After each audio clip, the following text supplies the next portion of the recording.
Hello, my name is Karshina and welcome to my YouTube channel. For those who are new, this is the relaunch of my YouTube channel, Honeysuckle Apothecary.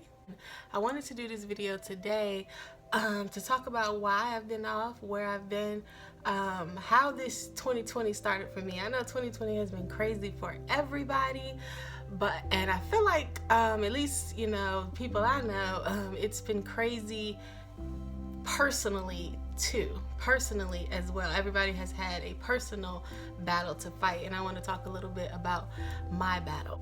Now, when this year first started, I have my owl lamp here. The owl is my spirit and the owl is my totem, and the owl just blinked at me. But yeah, thank you, spirit, I received that.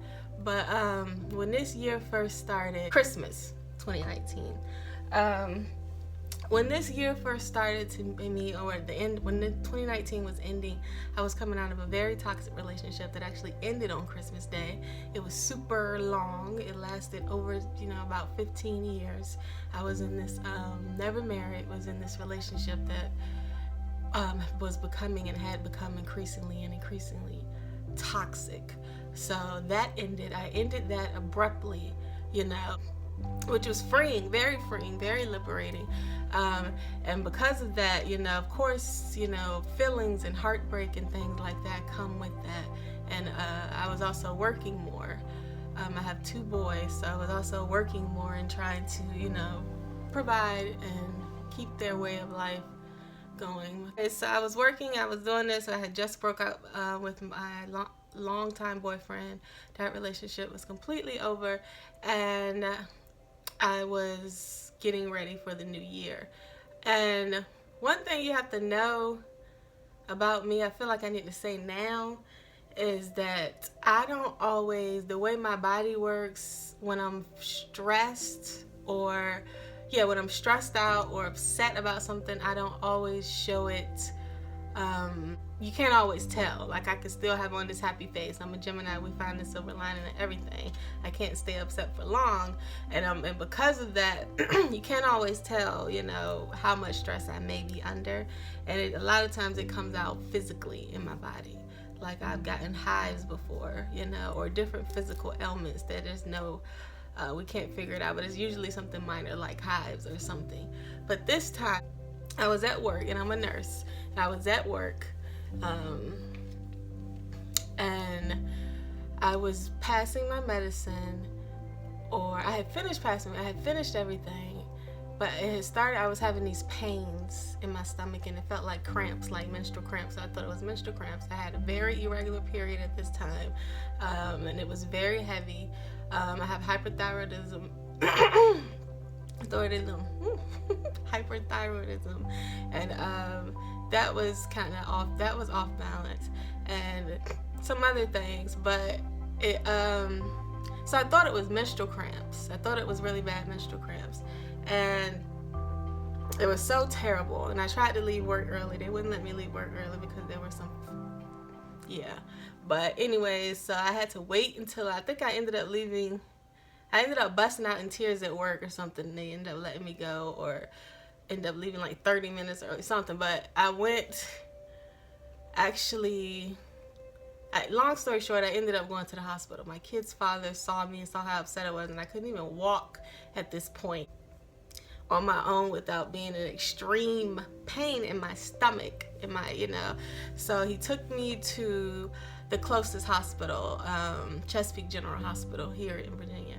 And we got to the hospital, and we were waiting forever. I told him it was menstrual cramps because that's what I thought it was. It felt like really bad menstrual cramps, the worst I've ever had menstrual cramps. And so they're taking their time taking me back because they're thinking it's just menstrual cramps. Anyway, so I'm waiting a while in pain. End up putting me in a wheelchair. We go back. I don't want to talk about it. I'm an empath, and I feel like I'm feeling it as I'm talking about it, and I really don't want to feel it. So we're gonna record this one time through, and we're gonna keep it moving. So they took me back, and I was in extreme pain, and they seen that it wasn't just menstrual cramps. They couldn't figure out what it was. They did all these tests, and said what it was an abscess, something that grew in my stomach and burst. yeah, spread all over my body. It made me septic, it made me sick, you know.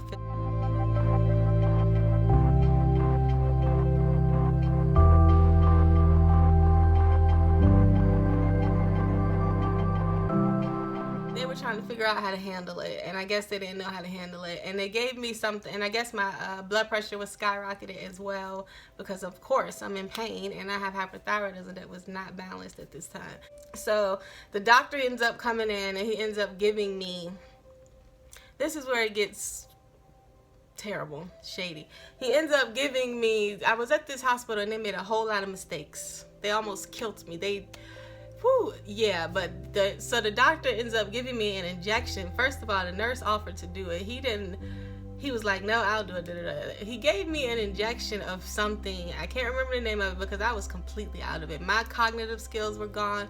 You know, other people were speaking for me. My mom had got there, thank God, and she was speaking for me because I could not think. I was not thinking clearly. I was so weak at this point, you know. And then he gives me an injection of something that was supposed to be giving via IV drip.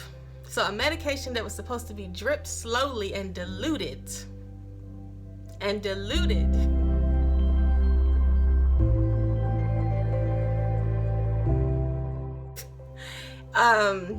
an IV bag and dripped slowly into my veins over a period of time. He injected into my arm. He injected it into me. I don't know if he injected it. It couldn't have been my veins. I don't know, thank God. But he injected it into my muscle, And I, of course, instantly went into shock. My body instantly went into shock, which means my blood pressure dropped extremely low. My body temp, I felt like I was ice cold. My mom said I felt like I was dead at this point. So they rushed me up to ICU. They put me in the bed. I had this awesome ass team of nurses there who got me right and got me together. You know, this ICU team. Now I will say about the ICU team, the nurses in the ICU of Chesapeake Regional Healthcare, because they're a terrible hospital and they're killing black people. Don't go there. In Virginia. And so they got me together. I don't know, I was gone, you know. If it wasn't for my mom there, you know, I would have been gone. But they got me, when I say together, I mean death won't knock it right that second no more. You know, they got me, I was still completely out of it. I was completely, had no I could not think clearly enough to speak on my own at this point. I could not walk. I could not even breathe right, you know. I had extensive shortness of breath.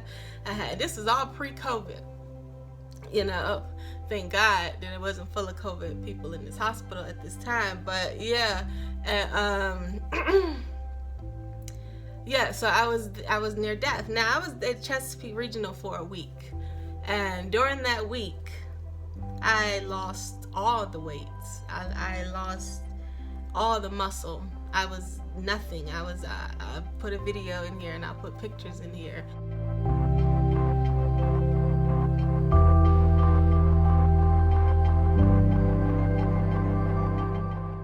And I was a skeleton and I did not look like me at all. It was so scary. I remember my grandma couldn't see me like that. You know, I ended up doing a video and sending it to her. I may show that. Grandma. Wait, say it again. Hey Grandma, I'm feeling better today. I'm coming along. No blood clots, no complications, so I should be off the IV fluids tomorrow. Then I just got. But because it was just not me, it was terrible. It was terrible. I was near death, so that I almost died that time. I coded when he put that injection into my arm. I coded. They get the crash cart, brought me back, put me to ICU. I was in ICU for a couple days. I don't remember how long. I might have my time wrong. I think I was there 4 weeks, in the hospital 4 weeks altogether. I keep wanting to say 3 weeks. I don't know. But I was there for a few days and they got me stable enough when they were about to take me down to regular, where they thought they were saying they got me stable enough that I can go to the regular admit floor for and get out of ICU. And my mom and my sister were like, oh hell, oh no, not agreeing with this. And it was like, my mom knew something. My mom and my sister, I call us the Trinity when we're together. They knew, they already felt that something is not right with this. Something is not right with this. So my mom, and especially how I was looking and everything, my mom was like, no, we want to switch her to, we want to take her out of here. We want to take her to Sentara. We want to take her out of here. And so all of a sudden everybody comes in the room now, because I guess you're about to lose money or something. I don't know what it is, but now we see these men come in. I guess they appeared with doctor lab jackets on. We see all the nurses come in, and they start talking about why we shouldn't go. And my sister is like, wait, who are you? To this man talking. And he goes, I'm the doctor. And we're like, oh, really? Because we have not seen you all week. She's been in here for a week, and we have not seen you. This is the first time we've seen you. You walking in here talking like we don't even know who the hell you are. We don't know you. And he's like, and then he says, oh, that's not true. I've been in here every day. My sister and my mom said, oh, no, that's not true, because we've been in here every day, all day long, and we haven't seen you. What do you mean you've been in here every day? He had been taking notes and writing notes saying that he had been in there to see me every day. They are killing black people in the hospital, just like it's on the street right now with these police officers. It's the same thing in the hospitals with these doctors. And this is exactly an example of it. He had been writing notes every day saying he was coming to see me every day. I had never seen him. And then I can't remember what it was because I was so out of it, and I can't remember. This is January of 2020.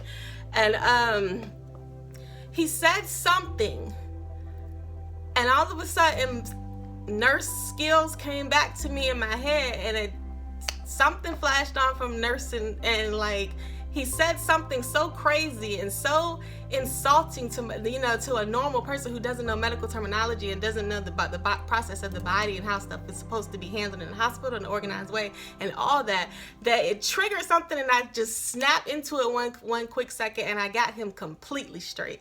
And I can't even remember what it was that I said, but it was something that I had to correct him on completely. He was so shocked. Everybody was shocked because they was like, oh, we thought she was completely out of it. And I was completely out of it. What was it? If I remember it, I'm gonna post it or something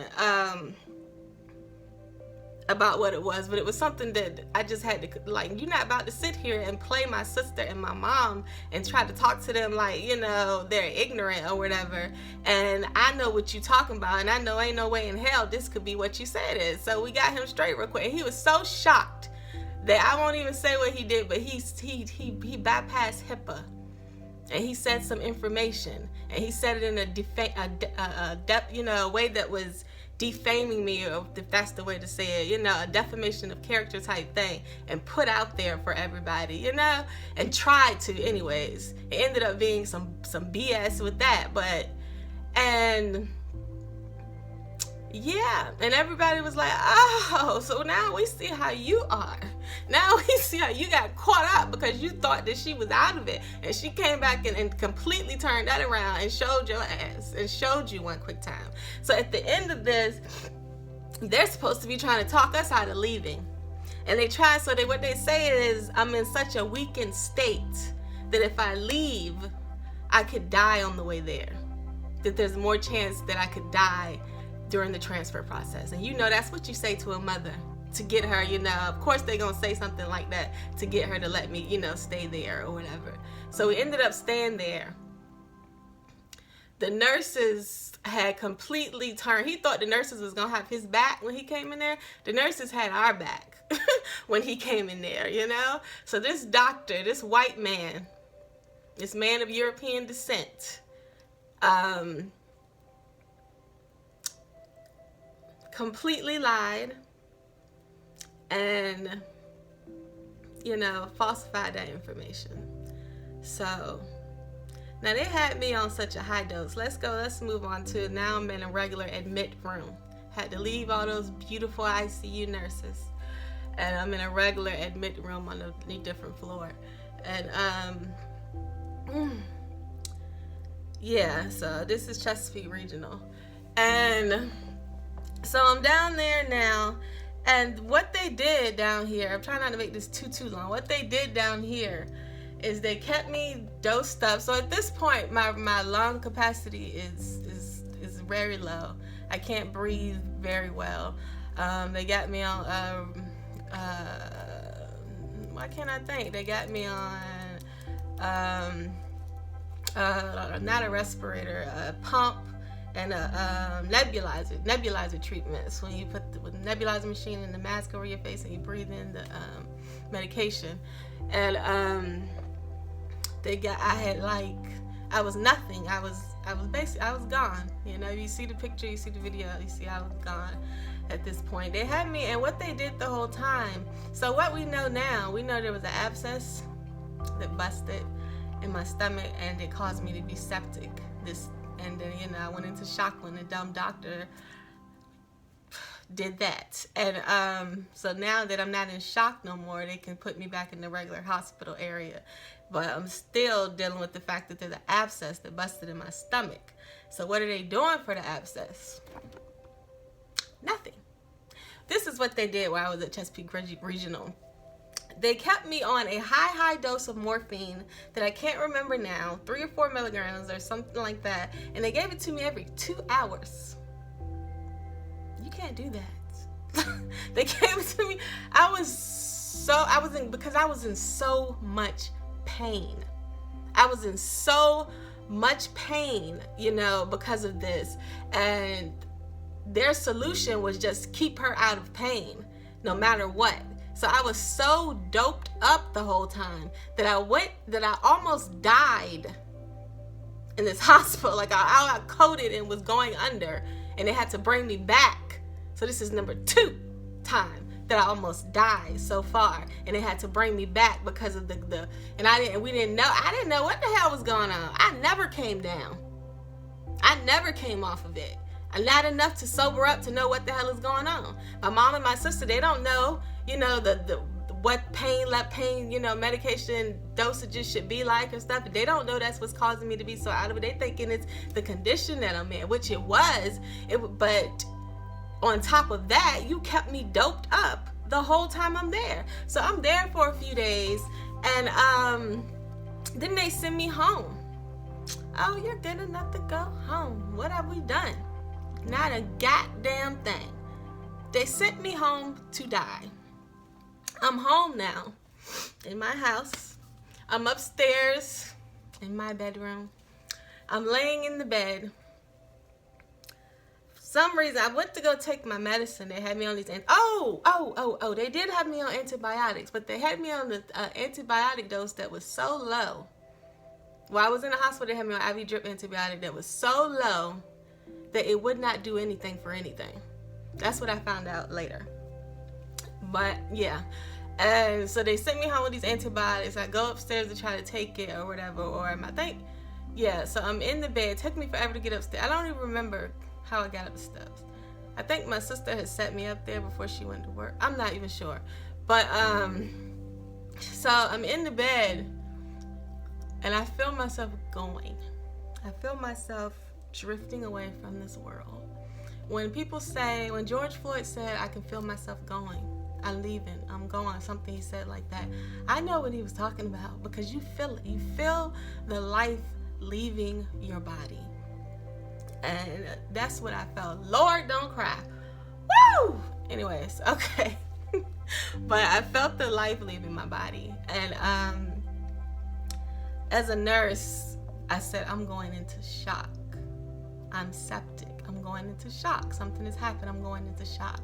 And I realized that in my head, based on how I was feeling and what I know about going into shock as a nurse. And I was there enough at this point, because I wasn't drugged up all the time like I was when I was in Chesapeake Regional. Thank God that I knew what was happening, and I called my I don't know if I called my mom first or my sister first, but it didn't matter because I needed them both there. I was really big about having them both there with me because I know the power of the Trinity. And I know the power that we have when we're all together. And I said, I need to go to the hospital. I don't feel right. I feel like something is wrong. I need to go to, I think I'm going into shock. I think I said that. I said, I'm going into shock. I need to go to the hospital. And my sister was like, I think my mom, I don't know. I was talking to both of them. And it was like, whoever get there first, we on the way. I said, and I just emphasized that I needed them both there. And they called. Now my sister got there first because her job got here first because her job was right up the street at that point. And as soon as she saw me, she called 911. And and said, something is wrong, something's good. So 911 comes, the fire department comes, and I'm just out of it. I'm just weak. I'm in such a weakened state that I can't move on my own correctly, right? And so they were asking these questions and all this stuff, and they knew something was wrong. The fire department, shout out to this fire department over here. They really did a great, they saved my life. And this, what number are we on? Are we on 3? We're on 3. That I almost died. Damn, I didn't even realize it was this much. But as I go through the story, I'm realizing it now. And so they get me stable they get me stable enough to get me down the steps in this crazy machine that lowers you down, the fire department. And they get me in the ambulance, and they stabilize me in the ambulance enough to take me to the hospital. And then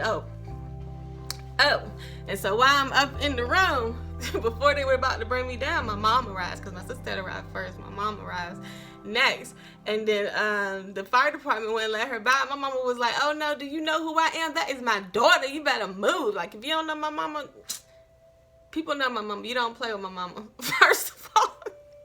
Or whatever. So she was like, no, you better move.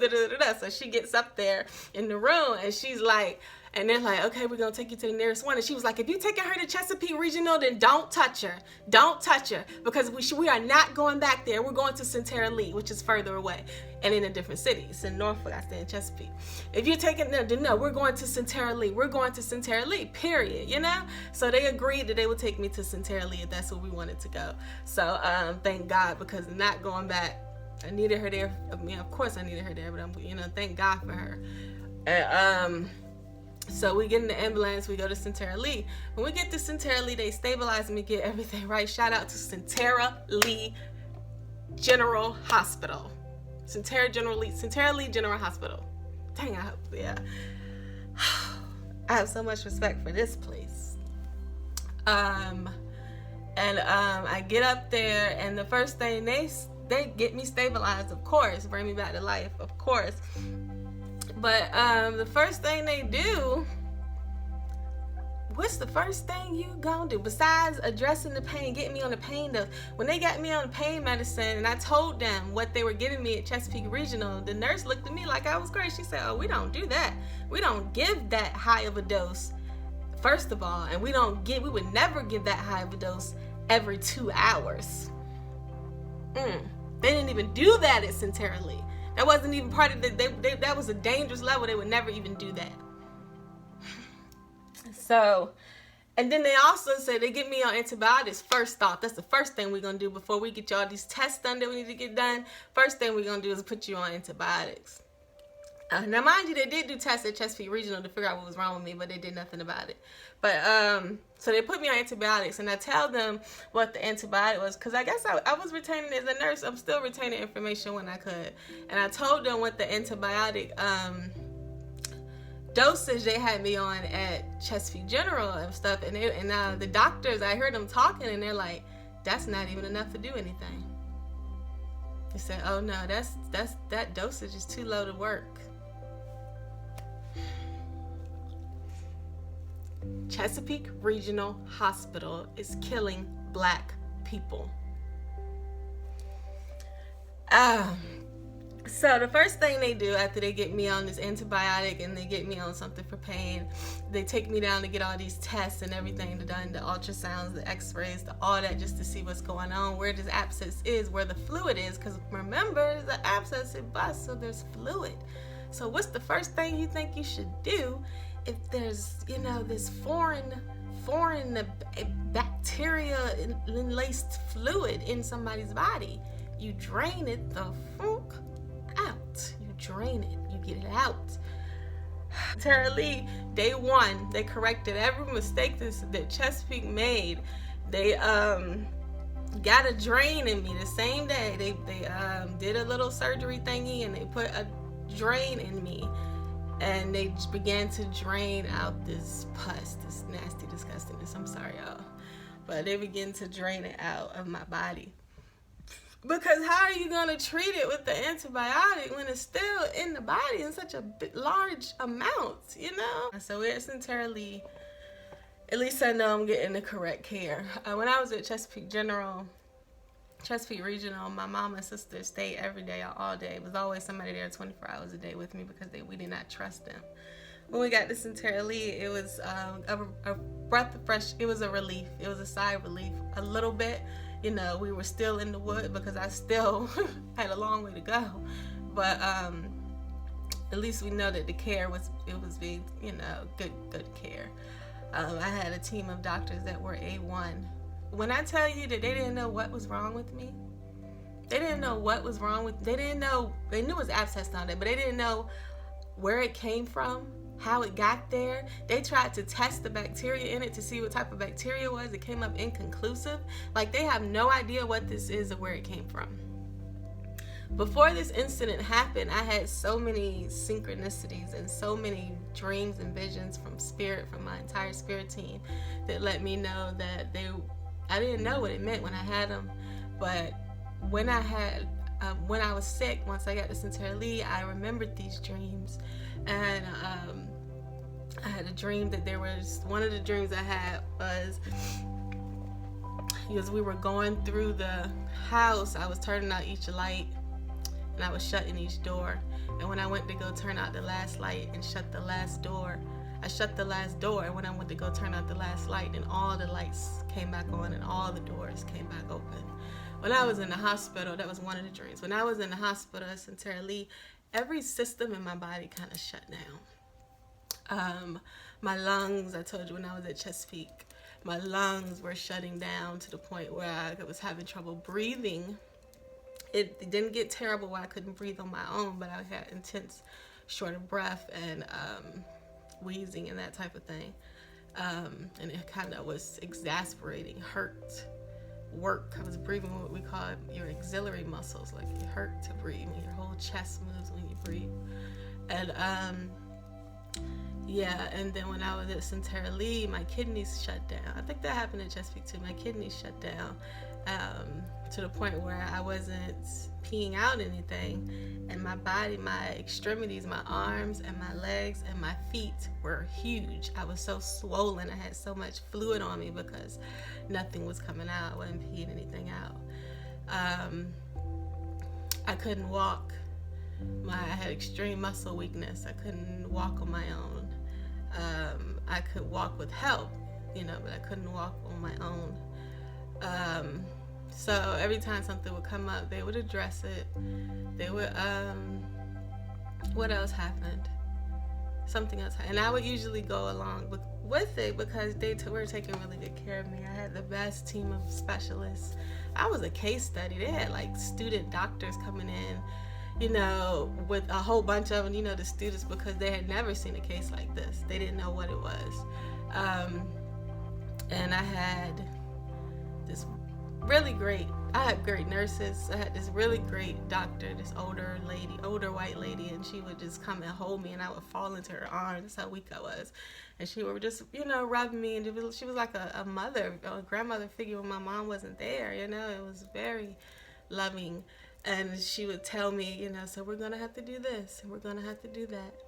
And so they end up trying to put me on different things as they were occurring. Sometimes, I remember these dreams about spirit. I would be in the room by myself when nobody else was there. And this happened, I remember one time vividly, I was in the chair at this point. And I was asleep. And I thought I was going to be I never said it to nobody, but I thought I was going to become addicted to these pain meds because I felt like I needed them so much from what Chesapeake Regional had did, and then the fact that I was still in pain and I couldn't sleep without it at this point. And, so I think they had just gave me the pain meds not that long ago, and then I told you my body was shutting down, so I was asleep and I was in this chair, and I felt myself going again. I felt it again. I felt myself leaving, and I was I felt it, but I was already asleep at the same time. So it was like I couldn't bring myself to fight it like I did when I was 333.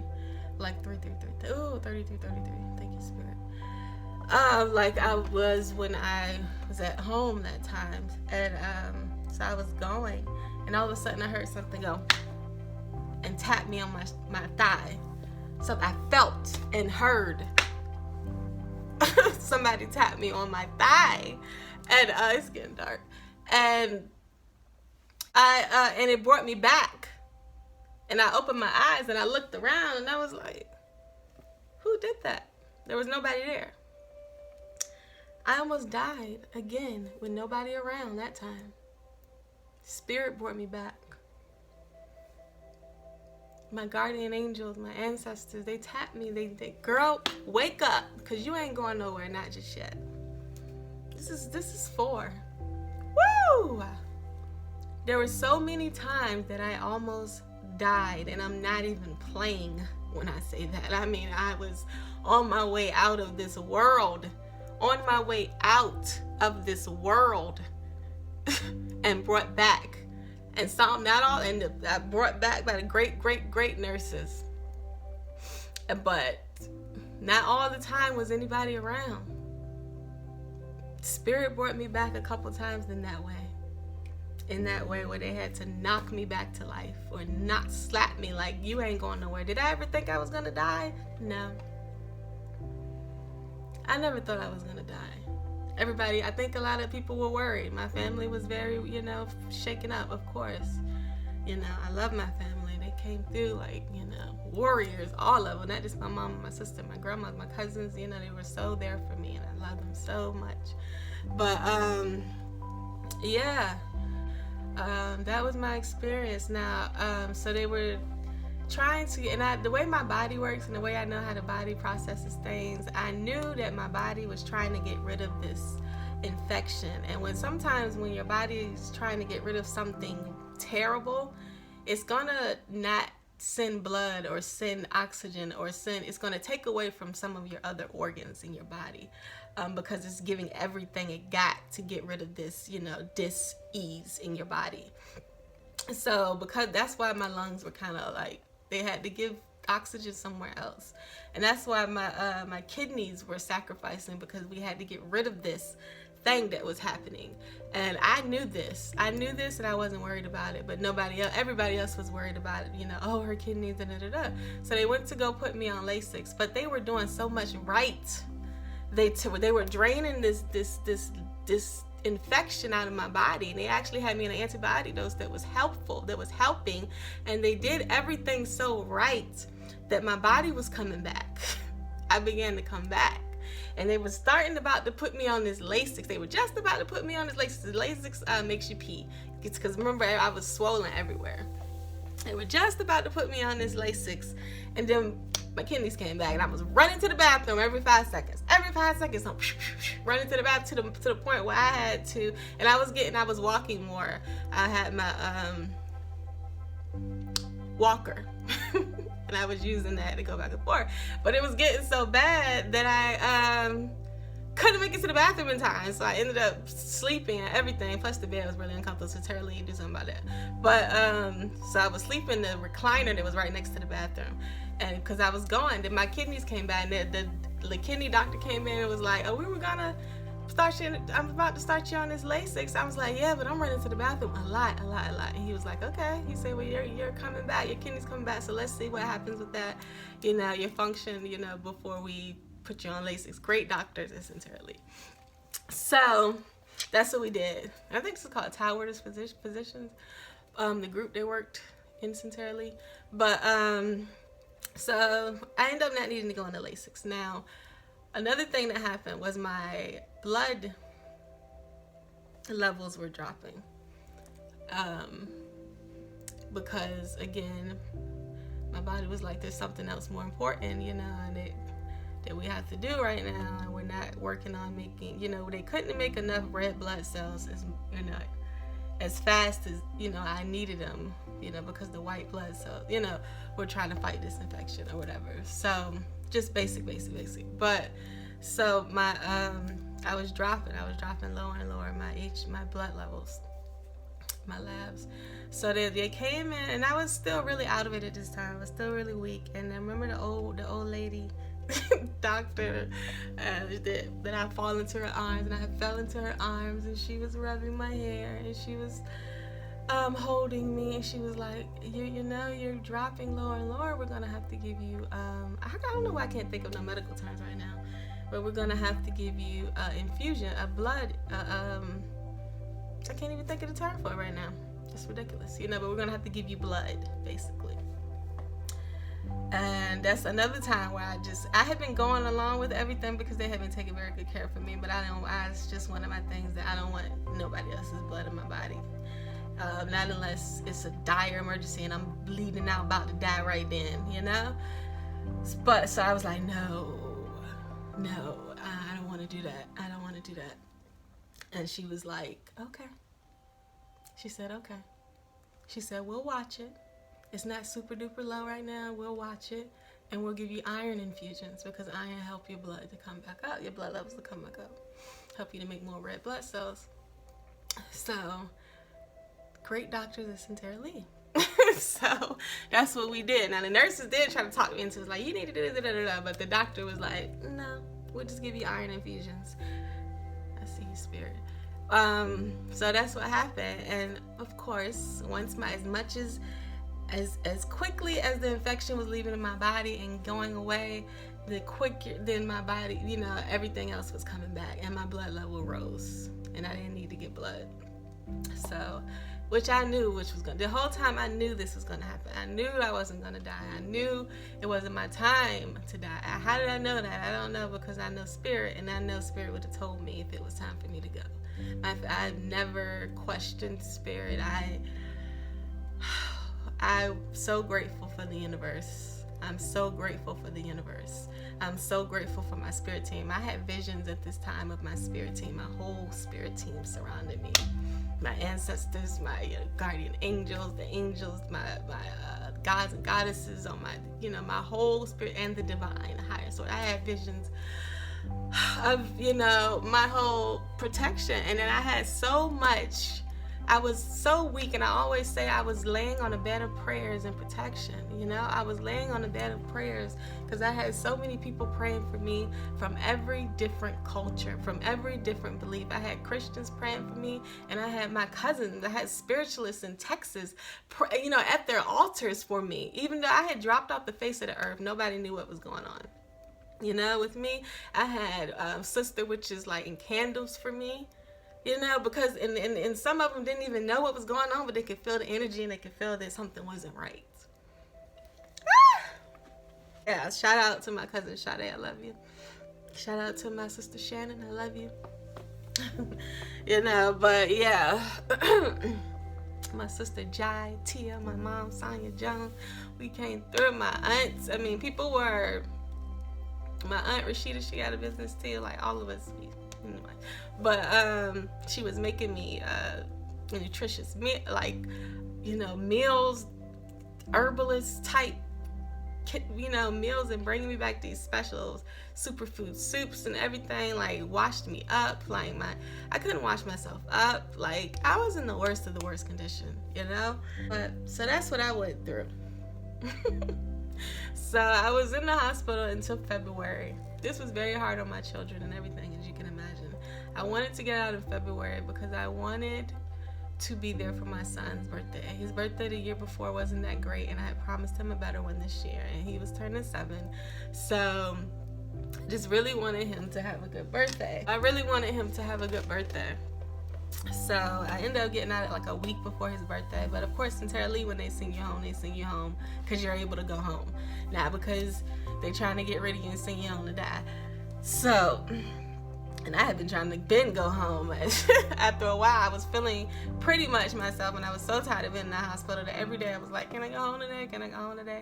At the end of it, and it was like, no, not today, not today, not today. Finally, they sent me home like a week before my son's birthday, and so we were able to have his birthday. And I was weak, and I still didn't look like myself, but I was walking, and I was moving, and I was back to my normal self.